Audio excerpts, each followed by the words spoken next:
Amém, não? Graças a Deus, pela misericórdia do Senhor, estamos prestes a dar início a mais um estudo bíblico.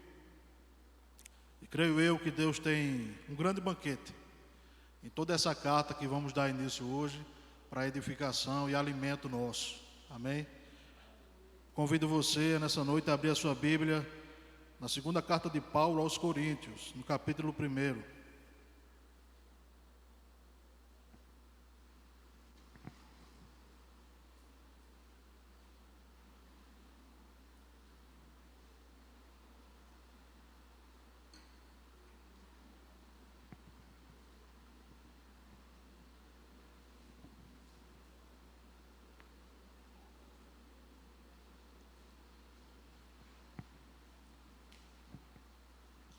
Quem encontrou diz amém.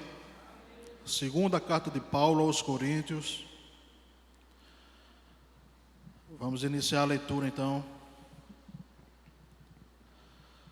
Paulo, apóstolo de Cristo Jesus, pela vontade de Deus, e o irmão Timóteo, a igreja de Deus que está em Corinto, e a todos os santos em toda a Acaia.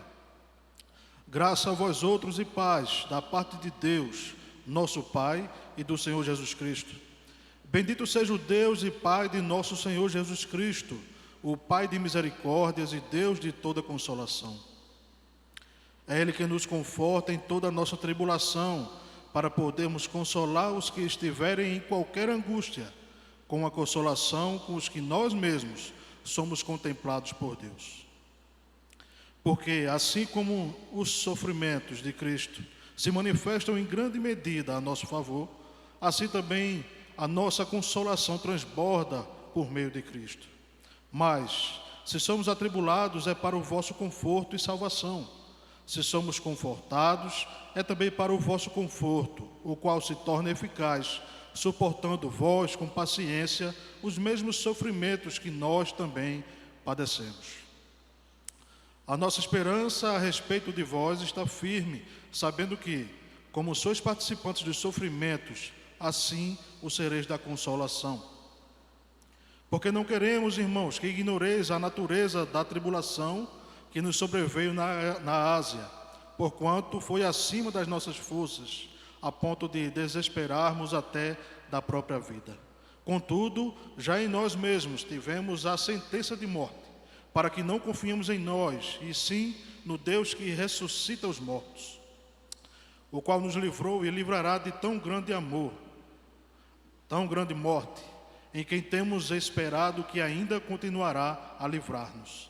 Verso 11, ajudando-nos também vós, com as vossas orações, a nosso favor, para que por muitos sejam dadas graças a nosso respeito, pelo benefício que nos foi concedido por meio de muitos. Você pode dizer amém? Vamos tentar extrair um pouco nessa noite de algumas verdades e aquilo que Paulo tenta transmitir nessa pequena introdução da segunda carta. Do verso 1 ao verso 11 nós vamos trabalhar nessa noite. Mas eu convido você a orar comigo. Pai, em nome de Jesus, que nós, já gratos a Ti, diante da Tua palavra e na Tua presença, podemos contemplar o Teu Espírito Santo desde já ministrando algo que confirma a Tua palavra nessa noite. Nós cremos que Tu és o Deus de consolo, de paz, de alegria, de conforto, de ânimo, de encorajamento, e que nessa noite nós possamos usufruir do melhor do Teu banquete. Derrama sobre os nossos corações a Tua palavra nessa noite, e que nós possamos sair daqui transformados, edificados, entendendo, através da iluminação do Teu Espírito Santo, que há de nos dar entendimento dessa Tua palavra. Ó Pai, usa-me como canal de bênção, Senhor, sobre a Tua igreja. Que eu seja apenas um porta-voz, que eu desapareça e que a Tua voz, a Tua palavra, a Tua presença venha prevalecer em nosso meio. Nessa noite, fica conosco, nos dá um momento de palavra abençoado. Em nome de Jesus, essa é a nossa humilde oração. Graças a Deus. Você entendeu que Deus ele já começou a ministrar desde o início do culto com relação a essa palavra? Amém, não? Amém, queridos? O Espírito Santo é maravilhoso. Desde a saudação das ministrações dos louvores, Deus tem apontado para o que será dito nessa noite. E é assim que Deus trata conosco. Aquele que está em espírito, ele entende, porque o Espírito testifica sobre essa verdade. Meus irmãos, o texto que nós lemos aqui vai tratar sobre uma questão particular do apóstolo Paulo.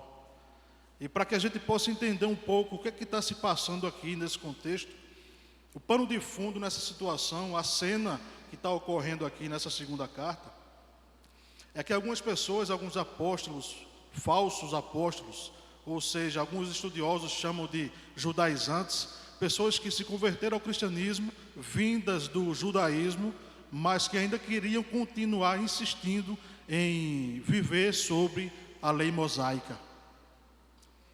E eles não estavam fazendo apenas isso, mas eles estavam também ludibriando e ministrando isso sobre a igreja de Corinto.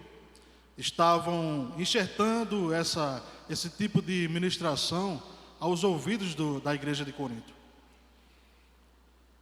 Qual era a real intenção desses falsos apóstolos?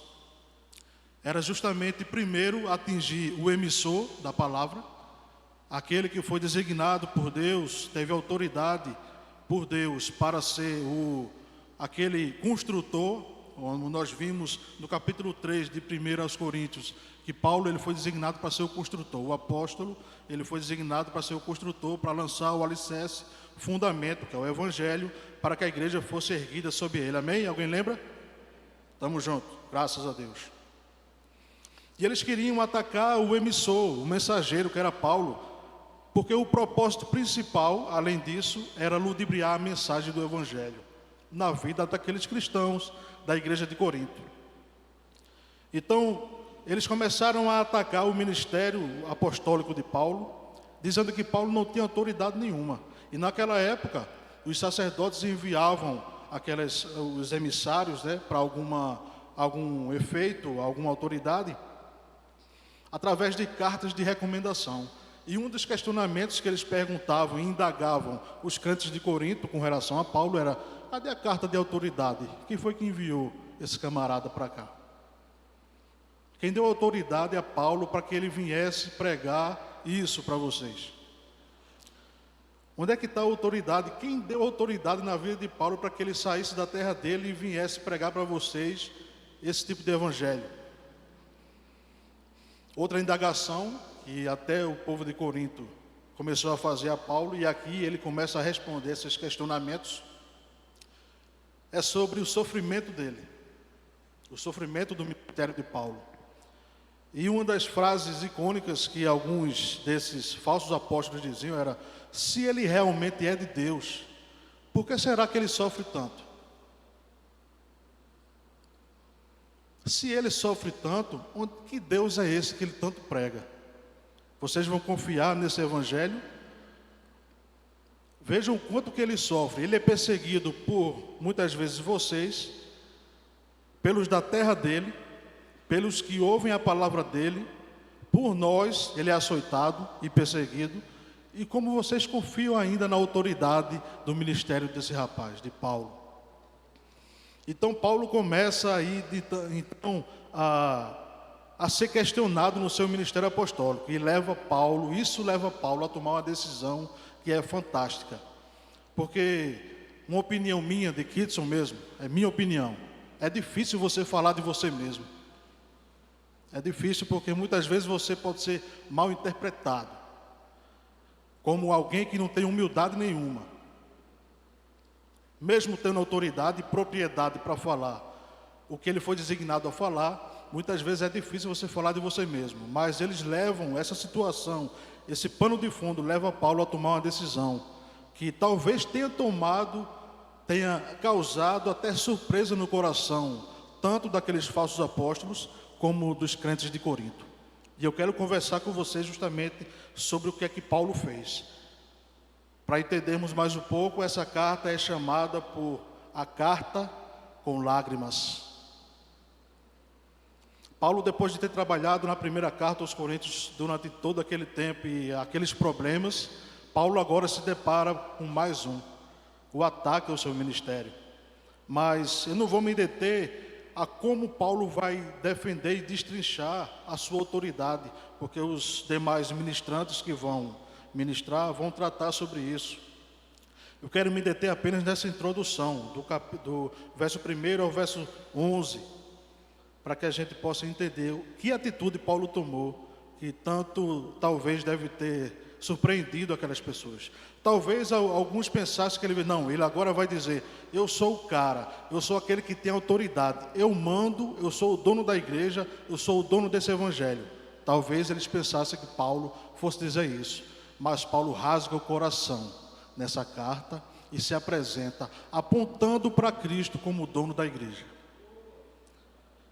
Vamos começar aqui, primeiro verso. Paulo, apóstolo de Cristo Jesus, pela vontade de Deus. E o irmão Timóteo, que Timóteo era companheiro dele de jornada e de sofrimento, de sacrifícios, e talvez seja co-participante dessa carta, né? A igreja de Deus que está em Corinto e a todos os santos em toda a Acaia. Fazia parte da Grécia, todo aquele pessoal, aquelas localidades ali foram ministradas por Paulo. Verso 2, graças a vós outros e paz da parte de Deus, nosso Pai e do Senhor Jesus Cristo.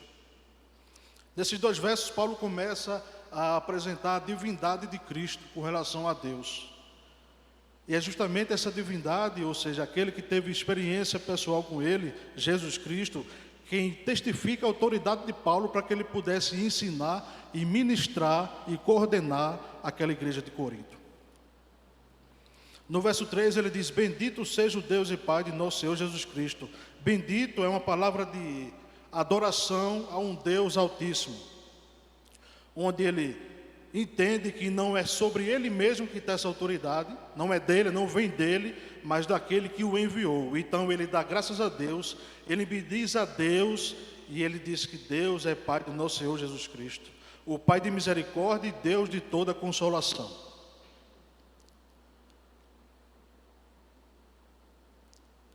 Deus, Paulo conhece em sua vida, Deus, ele conhece como Pai de Cristo. O próprio Cristo muitas vezes menciona Deus como Pai. Essa palavra de Cristo vem testificando no coração de Paulo. O Pai de misericórdia. Deus é fonte de toda misericórdia, consolo e encorajamento. Ou seja, a fonte de todo consolo em meio às provações e perseguições e açoites no ministério de Paulo é Deus. É Ele quem nos conforta, verso 4, em toda a nossa tribulação, para podermos consolar os que estiverem em qualquer angústia. Tribulação, uma das razões que Deus se utiliza para nos fazer estar em seu encontro. Quantas vezes nós ouvimos, meus irmãos, que crente não deve sofrer, ou crente não deve passar por provações? Quantos falsos mestres estão por aí falando nas redes sociais da vida, dizendo que um ministério de Cristo não é de sofrimento nem de cruz. Nós estamos aqui nessa noite por conta da mensagem da cruz. Foi essa mesma mensagem que Paulo pregou lá aos crentes. Os crentes do primeiro século ouviram essa mensagem de cruz. E talvez você não tenha entendido ainda que cruz não é apenas sinônimo, como nós cantamos aqui algumas vezes já, o começo da nossa vitória. Também. Mas cruz é sinônimo de sofrimento na vida do crente. E mais à frente nós vamos entender que tipo de sofrimento caiu sobre a vida de Paulo. Paulo mesmo reconhecendo que isso vem de origem, é de origem de Deus, porque Deus tanto é a fonte da permissão das tribulações na vida dele, para o aperfeiçoar, mas também para que ele possa consolá-lo. Você já ouviu falar aqui nessa noite sobre provisão, sobre o Deus que está junto, o Deus que consola, o Deus que provê, um Deus que tudo pode, que está junto contigo.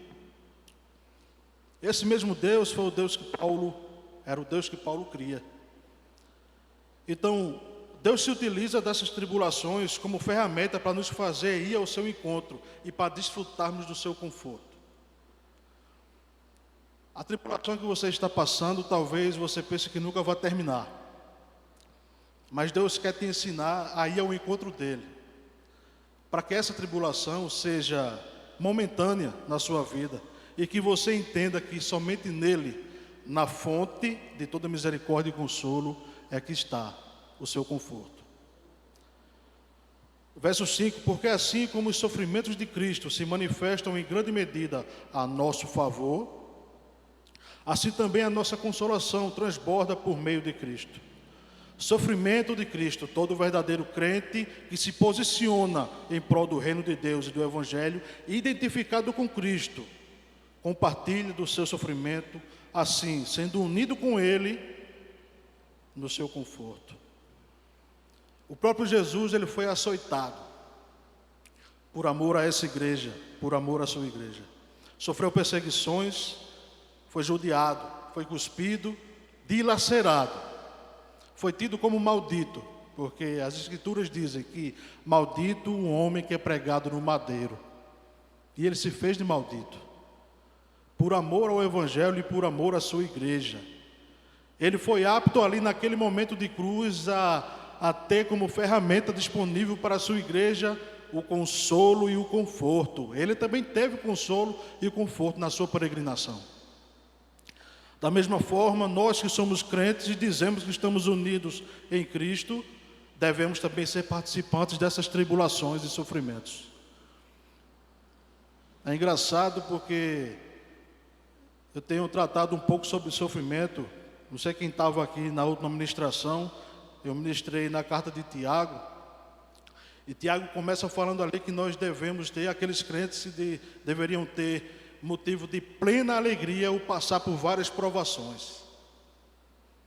Mas nós entendemos que essa plena alegria é justamente aquela em que nos leva a ter a plena fé e convicção de que ao passar por provações, nós estamos sendo preparados e capacitados para consolar outros.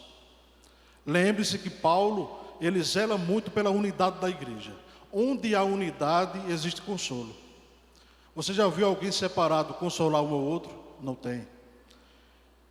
Então, baseado nisso, Paulo, por ser zeloso nessa unidade, ele tratou sobre isso na primeira carta. Ele agora, creio que lembra disso àqueles crentes. Olha, se vocês estão sendo atribulados, e eu estou sendo atribulado, é para o vosso conforto e salvação. Se somos confortados, é também para o vosso conforto. Eu ministrei no capítulo 3 de 1 Coríntios, momento em que Paulo fala ali, exorta aqueles crentes a não colocarem os seus líderes num pedestal. Eles estavam justamente olhando para o intelecto, para a oratória e para a sapiência daqueles camaradas e colocando cada um no seu pedestal. E isso era a causa da divisão. Então Paulo diz: por que é que vocês estão fazendo isso? Porque se eu fui levantado, se eles foram levantados, todo líder foi levantado, foi para vocês, foi em favor de vocês, não é para si mesmo. Então creio que Paulo aqui mais uma vez relembra isso, né? Mas se somos atribulados, ele está falando dele mesmo, é para o vosso conforto e salvação, ou seja, é para que vocês aprendam que existe conforto, solução, provisão em meio às tribulações. Mas se somos confortados, é também para o vosso conforto, o qual se torna eficaz, suportando vós com paciência os mesmos sofrimentos que nós também padecemos.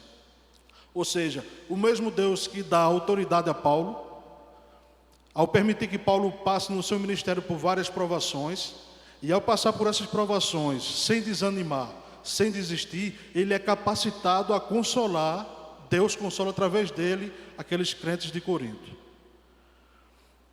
E eu entendo, nessa noite, que só quem pode falar de consolo, misericórdia, conforto, é aquele que passou na escola de Deus, no conforto, no consolo e na provisão. Só é capacitado para ensinar aquele que aprendeu. E na escola do consolo, Deus é o professor. O Espírito Santo, por excelência, o Consolador, é que nos traz nessa noite a entender que existe sim provisão para o seu ministério, para a sua vida, para a sua família, para nós como igreja. Deus há de restaurar o seu ânimo.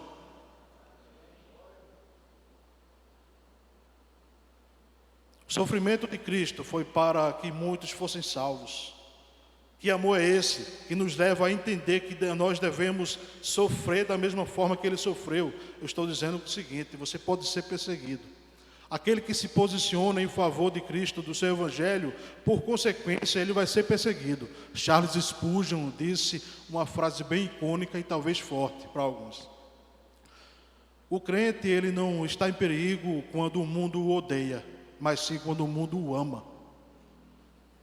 Porque quando o mundo o ama é porque nós não estamos nos posicionando em favor do Evangelho. Você foi nascido e criado em Cristo, fincado no Evangelho, para se posicionar contra o pecado, esse sistema pecaminoso. E ao fazer isso, você está batendo de frente, confrontando esse sistema pecaminoso.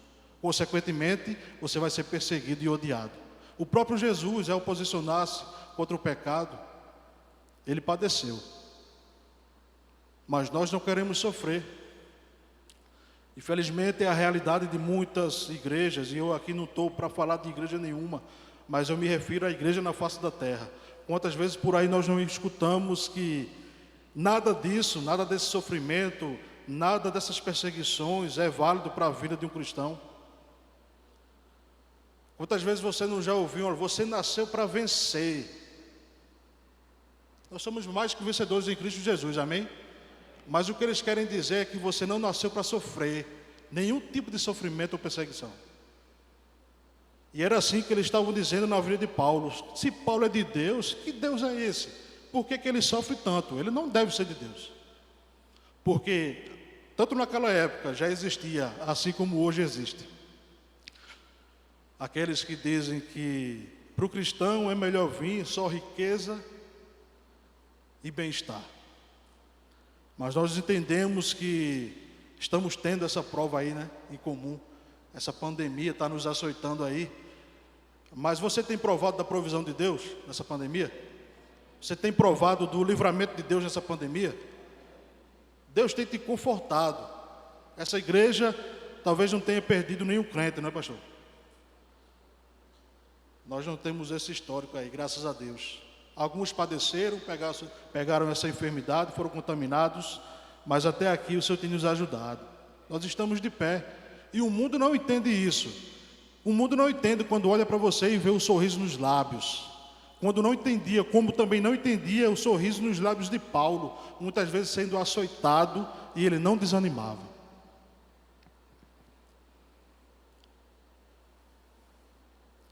Que frase é essa? E que amor é esse? Que graça é essa? Que leva alguém a muitas vezes entender que o que basta na sua vida é a graça. Essa frase é de Paulo. Paulo, ele é acometido, logicamente, pela permissão de Deus, espinho na carne. Paulo foi arrebatado ao terceiro céu e viu coisas maravilhosas. Mas para que ele não pudesse se gloriar em si mesmo, Deus permitiu o espinho na carne. Mensageiro de Satanás, que vinha esbofeteá-lo todos os dias, para lembrá-lo de quem ele era. E então Paulo orou algumas vezes, então olha só o que o texto diz. Capítulo 12, verso 9 da mesma carta. Então ele me disse, a minha graça te basta, porque o poder se aperfeiçoa na fraqueza, de boa vontade, pois mais me gloriarei nas fraquezas, para que sobre mim repouse o poder de quem? De Cristo. O que é que isso quer dizer, meus irmãos? Quando nós reconhecemos a nossa fraqueza, a nossa pequenez, o nosso pecado, a nossa miserabilidade, aí é o que o poder de Deus se aperfeiçoa, porque não é de nós mesmos. O Evangelho não fala de nós, é de Cristo para nós, do seu reino para a nossa vida. Não é sobre mim e sobre você, mas algo que vem sobre mim e sobre você. Mas Tiago, no capítulo 1, verso 2, diz assim, meus amados irmãos, tenha por motivo de toda alegria o passados por várias provações. E isso talvez possa ser uma frase que muitos possam se perguntar, meu Deus do céu, o que é isso que ele está querendo dizer? Foi um texto que foi utilizado, né, na ministração, na carta de Tiago. Mas o que nós entendemos disso tudo é que o mesmo Deus que é fonte, que jorra consolo e misericórdia nas provações, é aquele que capacita através dessas provações. E capacitou a Paulo para que tivesse autoridade para consolar muitos daqueles através da vida dele. Verso 6. Mas se somos atribulados é para o vosso sonho, o vosso conforto, Passamos o verso 6. Verso 7. A nossa esperança a respeito de vós está firme, sabendo que, como sois participantes dos sofrimentos, assim o sereis da consolação. Paulo tinha esperança. Ele sabia que tudo aquilo que ele estava passando era momentâneo. Houve pequenos açoites, grandes açoites, médios açoites, grandes perseguições, pequenas perseguições, mas o ministério de Paulo foi marcado por inúmeras provações, mas também por consolações. O Evangelho nos deixa marcas, e para ilustrar isso eu queria refletir com você. Alguém tem alguma cicatriz aí de uma ferida que você sempre olha e lembra do dia, da hora e do momento que aconteceu certo acidente? É como uma cicatriz que foi fechada e aquela marca ficou, vai ficar para sempre em você. Eram as marcas no ministério de Paulo, e o Evangelho de Cristo nos deixa marcas de sofrimento, para que a gente não esqueça. O sofrimento de Cristo naquela cruz se fez maldito por amor de nós.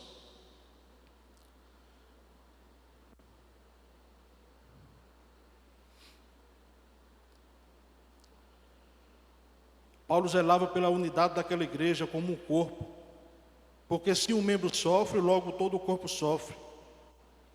Assim, os cristãos, são coparticipantes dos sofrimentos, também não só deles da igreja, mas o de Paulo, que era o seu líder e construtor e fundador daquela igreja. Colossenses 1:24, olha o que o texto diz, o próprio Paulo falando à igreja de Colossenses. Agora me regozijo nos meus sofrimentos por vós. Olha só, Paulo mais uma vez dizendo que foi levantado por Deus para aqueles crentes. E preencho o que resta das aflições de Cristo na minha carne, em amor do seu corpo, a sua igreja. Nós entendemos que o ministério de Paulo ele foi marcado por inúmeras provações, mas também ele foi marcado por glória.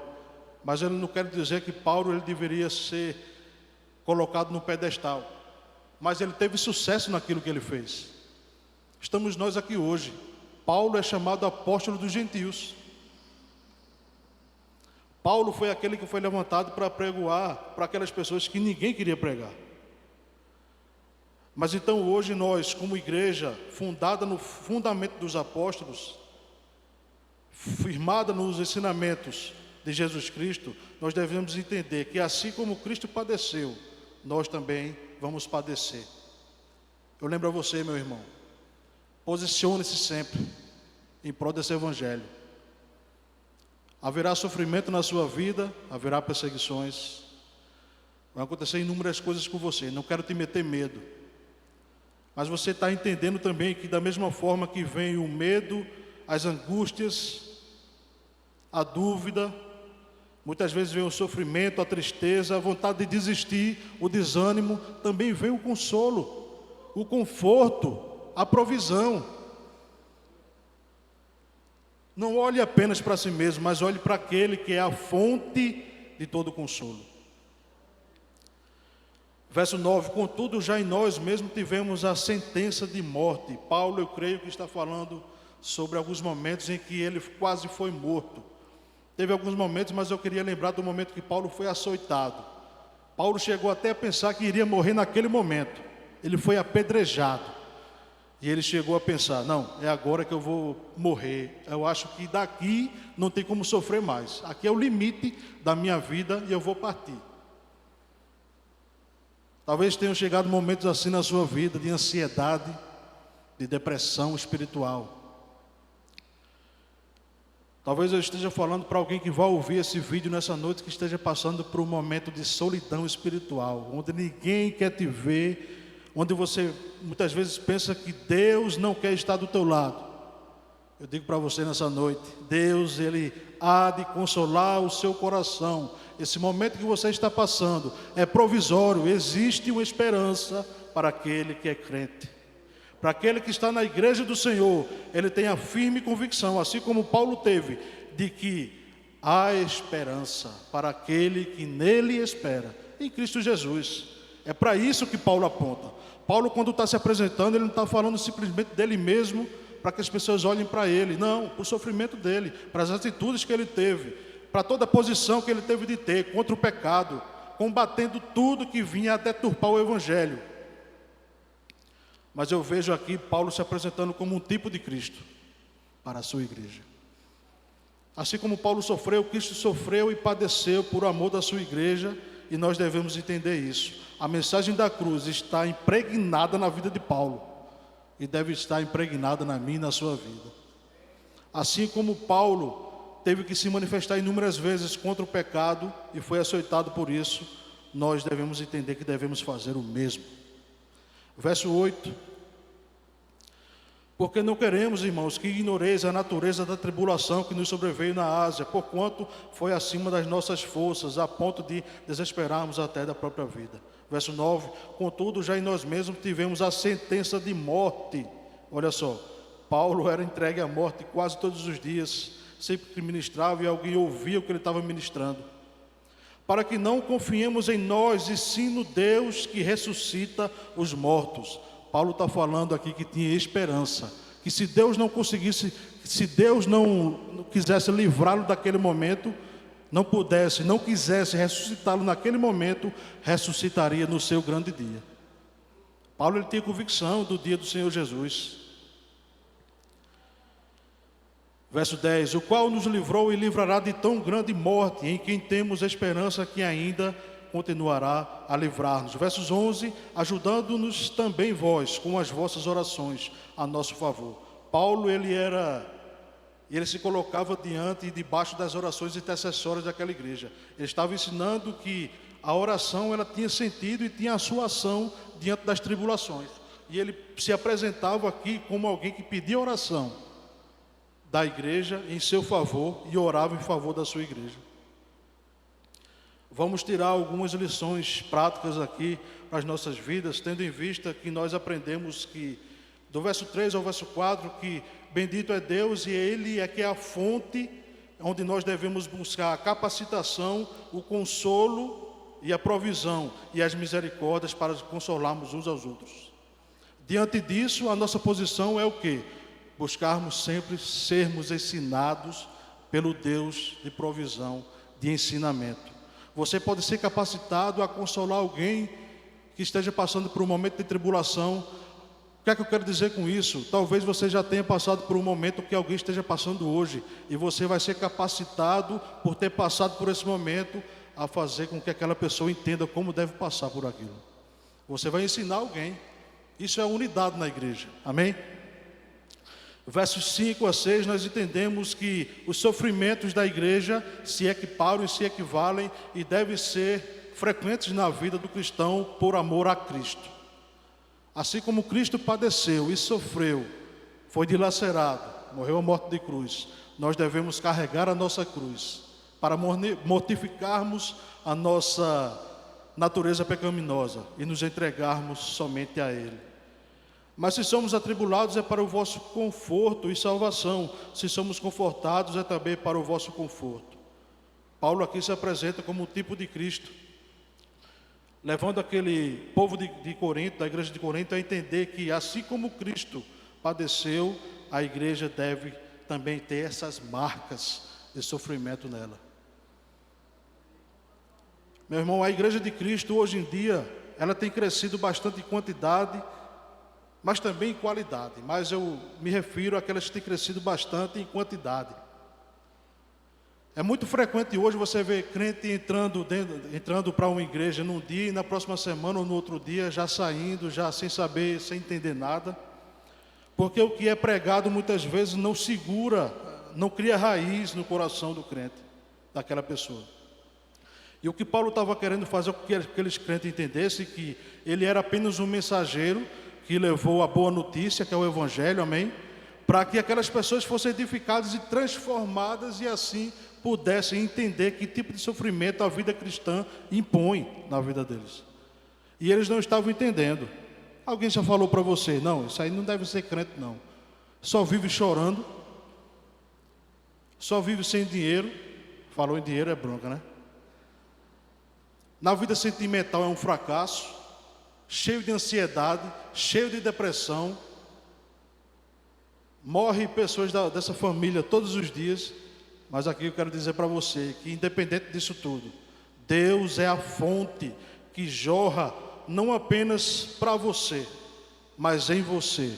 O conforto e o consolo, que não é só apenas você, mas seus familiares, seus amigos, todas as pessoas que estão ao seu redor, vão ser impactados por essa mensagem.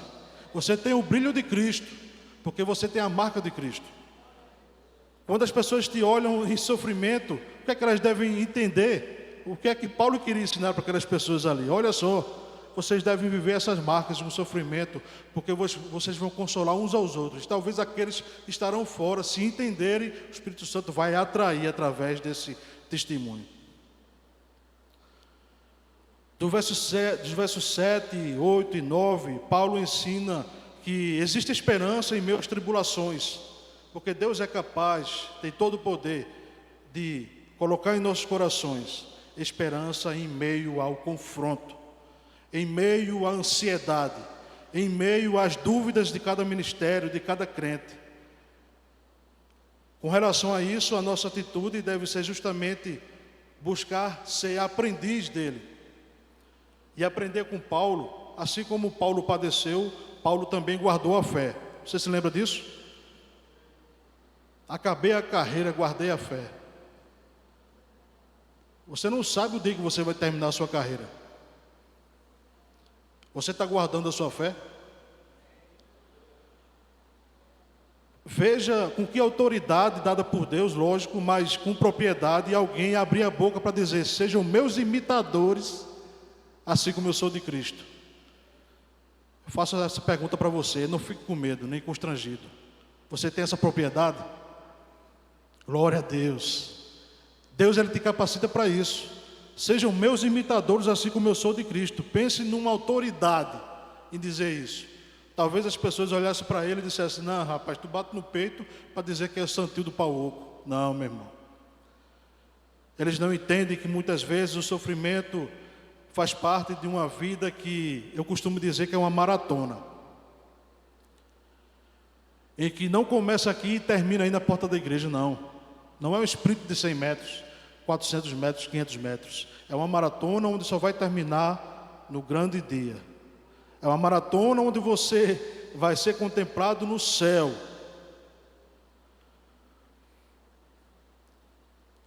Versos 10 e 11, Paulo ele fala de morte, mas também fala de provisão debaixo das orações dos crentes.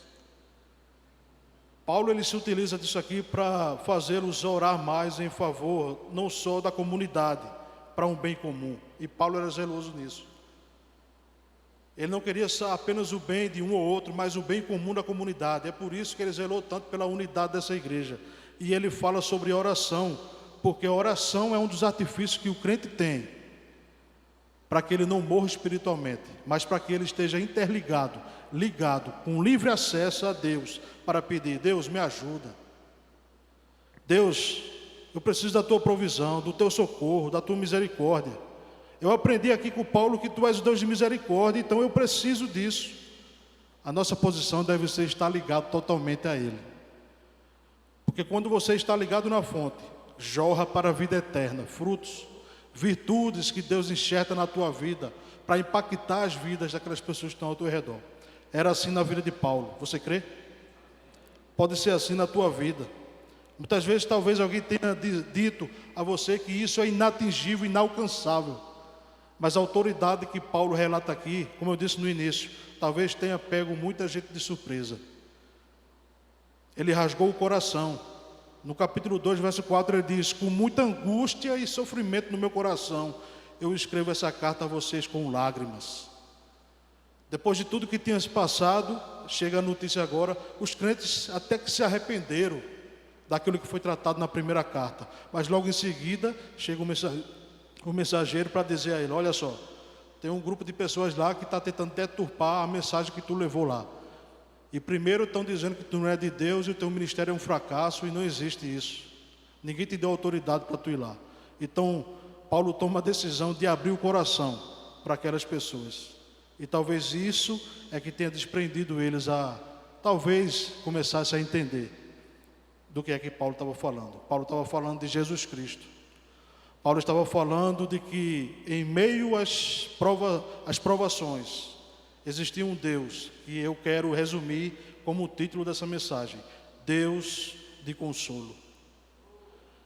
Deus que testifica a autoridade do ministério da sua vida e da minha vida. Deus que nos envia como mensageiros de paz, de renovo de alegria para as almas aflitas. A igreja tem uma missão, meus queridos. Assim como Paulo teve, a igreja de Corinto teve, a igreja na face da terra tem. Os crentes do primeiro século até hoje em dia, a missão da igreja é ir fazer a missão, levar a mensagem da cruz. Mas diga às pessoas que, olha, quer vir para Cristo? Venha para Cristo. Ele faz o convite. O diácono Cristiano ministrou agora há pouco: vinde a mim. Mas ele diz em Mateus capítulo 16, se não me engano: todo aquele que quiser vir após mim, negue-se a si mesmo, tome a sua cruz, sinônimo de sofrimento também, e siga-me. Quem aqui seguiu a Jesus Cristo, ouviu essa mensagem e entendeu que deveria seguir, e mesmo com sofrimento, existia sim aquele que consolaria em meio às tribulações?